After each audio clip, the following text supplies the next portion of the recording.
एक बार गौतम बुद्ध अपने शिष्यों के साथ चलते हुए एक गांव में पहुंचे। उन्होंने अपने शिष्यों के साथ उस गांव में कुछ दिन रुकने का निर्णय लिया। यह खबर पूरे गांव में आग की तरह फैल गई कि गौतम बुद्ध उनके गांव में आए हैं। यह सुनते ही लोग बुद्ध से मिलने आने लगे और अपनी समस्याओं के समाधान पूछने लगे। बुद्ध भी सबकी समस्याओं का समाधान देने लगे। इस बीच एक गांव वाले ने बुद्ध से कहा, हे भगवान, हम सभी गांव वाले मेहनत करके अपनी आजीविका कमाते हैं और जो कुछ भी हमें मिला है उसके लिए हम भगवान का धन्यवाद करते हैं। लेकिन हमारे गांव में एक ऐसा व्यक्ति है जो कोई काम नहीं करता और हमेशा अपनी गरीबी के लिए भगवान को दोष देता रहता है। वह हमेशा भगवान को गालियां देता है और यदि हम उसे रोकने की कोशिश करते हैं तो वह हमें भी गालियां देने लगता है। हमें समझ में नहीं आता कि क्या करें। बुद्ध ने मुस्कुराते हुए कहा, आप लोग कृपया उसे मेरे पास लेकर आइए। एक गांव वाले ने कहा, हे बुद्धिमान, वह व्यक्ति बहुत ही अभद्र है। वह आपको भी गाली दे सकता है और हम आपको अपमानित होते नहीं देख सकते, इसलिए उसे यहां बुलाना उचित नहीं है। बुद्ध मुस्कुराए और बोले, चिंता मत करो, आप उसे यहां लेकर आओ। उसे बताओ कि मैं उसकी समस्या का समाधान कर सकता हूं। कुछ गांव वाले उस व्यक्ति को लाने गए।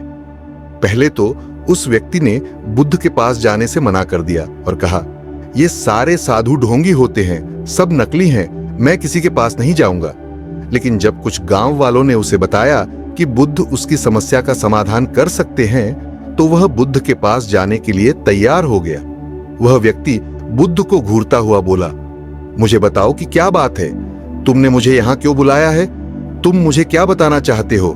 क्या तुम भी चाहते हो कि मैं भगवान को गालियां न दूं? क्यों न दूं? उसने मुझे क्या दिया है? उसने मुझे यह बेकार शरीर दिया है, लेकिन शरीर के लिए पैसे की भी जरूरत होती है। उसने मुझे पैसे क्यों नहीं दिए? अगर तुम मेरी पैसे की समस्या का समाधान कर सकते हो तो ठीक है, वरना यहां से दफा हो जाओ। मुझे पता है कि सारे साधु ढोंगी होते हैं। बुद्ध उस व्यक्ति की बात सुनकर गुस्सा होने की बजाय मुस्कुरा रहे थे। बुद्ध ने उस व्यक्ति से कहा, मित्र, मैं न तो तुमसे भगवान में विश्वास करने को कह रहा हूं, न ही विश्वास न करने को। एक व्यक्ति के सुख और दुख का कारण उसका अपना कर्म है। इसलिए किसी और को दोष देने की बजाय यदि तुम मेहनत करोगे तो तुम्हारी पैसे की समस्या का समाधान हो सकता है।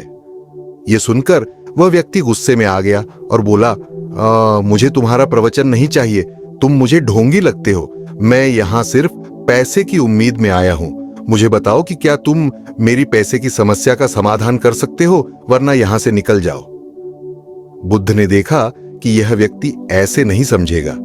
बुद्ध ने उस व्यक्ति से कहा, देखो मित्र, न तो मेरे पास पैसे हैं और न ही मुझे किसी पैसे की जरूरत है, लेकिन हां, मैं एक राजा को जानता हूं।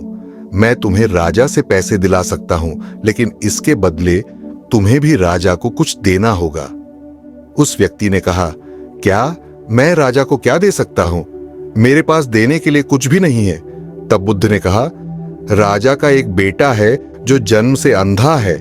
राजा के वैद्य ने कहा है कि यदि वे किसी जीवित व्यक्ति की आंखें पा सकते हैं तो वे राजा के बेटे की आंखें ठीक कर सकते हैं। यदि तुम अपनी दोनों आंखें राजा के बेटे को दे दो तो राजा तुम्हें सोने के सिक्के देगा जो तुम्हारे वजन के बराबर होंगे। इसके बाद तुम इनसे अपना जीवन बिता सकते हो। यह सुनकर वह व्यक्ति गुस्से में आ गया और बोला, क्या कह रहे हो? मुझे अपनी आंखें देनी होंगी। मैं अपनी आंखें किसी को क्यों दूं? मैं अपनी आंखें किसी को नहीं दूंगा, चाहे कोई मुझे कितना भी पैसा दे। बुद्ध ने कहा, लेकिन तुम्हें इसके बदले बहुत सारे पैसे मिल रहे हैं, क्या तुम्हें पैसे नहीं चाहिए? उस व्यक्ति ने कहा, हां, मुझे पैसे चाहिए, लेकिन इसका मतलब यह नहीं है कि मैं अपनी आंखें पैसे के लिए बेच दूं। अगर मेरी आंखें नहीं होंगी तो मैं पैसों का क्या करूंगा? बुद्ध ने कहा, ठीक है, अगर दोनों आंखें नहीं दे सकते तो कम से कम एक आंख दे दो, तब भी मैं तुम्हें राजा से तुम्हारे वजन के बराबर सोने के सिक्के दिला सकता हूं। उस व्यक्ति ने कहा, क्या तुम पागल हो गए हो? मैं एक आंख भी सोने के सिक्कों के बदले नहीं दूंगा। मेरी आंखें अनमोल हैं, मैं अपनी कीमती आंखें कैसे बेच सकता हूं? बुद्ध ने कहा, अगर तुम्हें इसके बदले और अधिक पैसे चाहिए तो मुझे बताओ, मैं राजा से दिला सकता हूं। उस व्यक्ति ने कहा, बस करो, मेरी आंखें अनमोल हैं। तुम इस बात को छोड़ दो, मुझे पैसे नहीं चाहिए। मैं किसी भी कीमत पर अपनी आंखें नहीं बेचूंगा।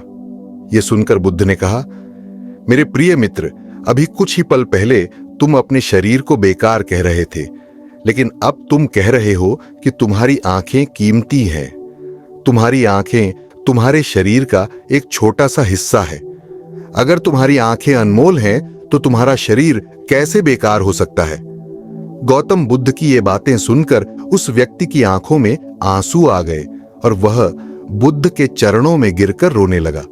बुद्ध ने उसे उठाते हुए कहा, मित्र, प्रकृति ने हमें यह अनमोल शरीर दिया है, लेकिन ज्यादातर लोग इसे नजरअंदाज कर देते हैं और खुद को कोसते रहते हैं।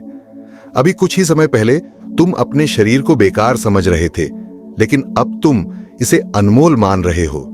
वास्तव में जो भी इंसान मुफ्त में पाता है वह उसकी कीमत नहीं समझता। इसलिए हमें प्रकृति का आभारी होना चाहिए कि उसने हमें यह अनमोल शरीर दिया है जो सभी जीवों में सबसे बेहतरीन है।